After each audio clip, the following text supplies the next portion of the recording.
2 pieds. T'es pas mal aussi des 2 pieds, Riyad. Hein, donc, on te laisse dans les mains de Manu Petit, tiens. En tout cas, Riyad, je suis très très content que tu aies accepté notre invitation parce que je suis ta progression depuis ton départ du Havre.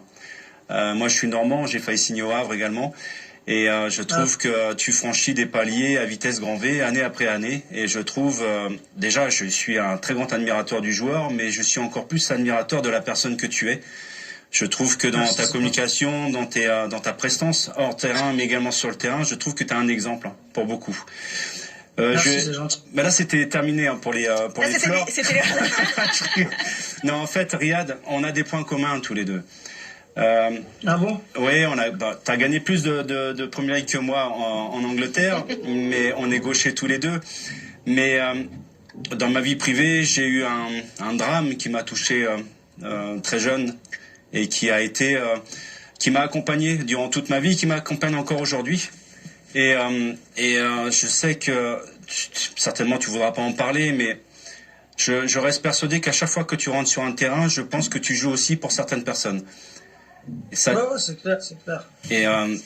Et je sais que cette personne te manque depuis très longtemps et je trouve ça cruel aujourd'hui de voir ta progression, de voir ce que tu es capable de faire et que cette personne ne soit pas témoin de ça. Et je voulais savoir si ça avait été justement ta motivation à chaque fois que tu rentrais sur un terrain. Est-ce que ça te servait justement pour aller au-delà de tes propres limites? Ouais, je pense que ça, depuis que c'est arrivé, depuis la mort de mon père en 2006, je pense que tout ce que je voulais entreprendre dans ma vie, ça a été une source de motivation, ça a été d'aller chercher les choses pour lui. Et je pense que ouais, c'est un peu dommage qu'il soit pas là pour regarder tout ce qui se passe maintenant, mais bon, je pense que de là-haut, je suis persuadé qu'il te voit de là-haut. Ouais, je pense. Bon, ça c'était une petite question sur un peu privé, mais je vais plus m'orienter maintenant sur des questions plus sportives. Est-ce que les titres que tu gagnes avec Manchester City, notamment celui-ci, après une saison compliquée, comme tu l'as dit, est-ce que ça a une meilleure saveur que les titres que tu as gagnés avec Leicester? Le truc, c'est que le titre de Leicester, c'était le premier titre que j'ai vraiment gagné, et surtout avec une équipe qui était vraiment pas programmée pour gagner ces choses-là, pour être en haut du tableau. Donc le titre de Leicester, ça restera toujours avec une saveur particulière. Maintenant, avec City, je pense que là où c'est particulier aussi, c'est que c'est vraiment pas facile de gagner la Première Ligue.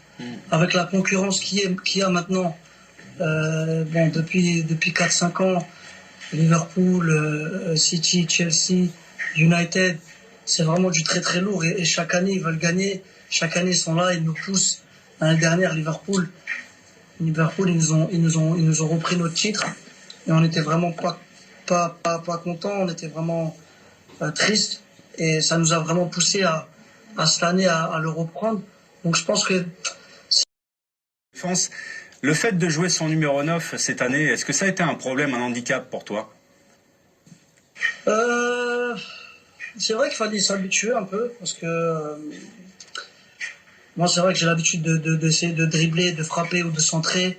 Mais bon, quand on dit qu'on joue son numéro 9, c'est pas forcément qu'il y a personne.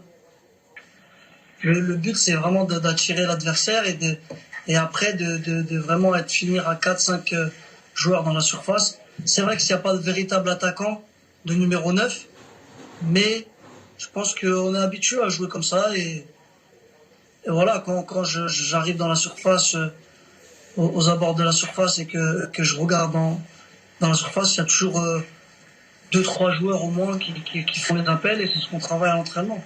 Ça se voit d'ailleurs sur les meilleurs buteurs du championnat de Première Ligue. C'est d'ailleurs la seule curiosité par rapport à tous les grands championnats européens. Vous gagnez le titre et vous avez aucun joueur qui est parmi les 10 meilleurs buteurs de la Première Ligue. Le premier c'est Gundogan et après tu arrives aussi, il y a d'autres joueurs comme Phil Foden. Vous êtes tous à une poignée entre 5 et 10, 12 buts. Mais il n'y a pas de meilleur buteur chez vous alors qu'en fait vous avez été le bourreau de toutes les équipes de Première Ligue cette saison, donc sans jouer son véritable neuf. C'est quand même une curiosité Non, quand même. Après, on va pas se mentir, il y a eu Sergio qui était blessé, Koun qui était blessé pendant longtemps. Il y a Gabi aussi qui était un petit peu blessé, mais il n'y a pas eu peut-être beaucoup de temps de jeu en attaque pour essayer de marquer beaucoup de buts. Mais non, mais je pense que même l'année dernière en Première Ligue, on a été la seule équipe de l'histoire à avoir 5 joueurs à plus de 10 buts l'année dernière. Donc je pense qu'on a une équipe où tout le monde peut marquer des buts. Après, c'est vrai qu'on a Koun quand il est en forme, même quand Sterling il est en forme, ou peut-être Gabriel qui peuvent marquer plus de 20 buts par saison quand ils jouent tous les matchs. Mais sinon, on est une équipe où voilà, il y a beaucoup de joueurs qui peuvent marquer et on se répartit les buts. Ah, ça se voit d'ailleurs. Tu sais, à mon époque, le magicien de mon équipe Arsenal, c'était Dennis Bergkamp. Est-ce que on peut légitimement dire que Kevin De Bruyne est un peu le magicien aussi de City? Il y a quand même pas mal de magiciens à City, t'en fais partie. Non, c'est sûr que Kevin, il a ce truc où il met beaucoup de passes décisives, il crée beaucoup d'occasions. Donc, ouais, on peut dire ça. Ouais, t'es pas très loin non plus, toi. Hein. Ouais, on est à côté, on est tous pas très loin. Parce que en fait, quand tu arrivais à City, c'était pas aussi évident au début.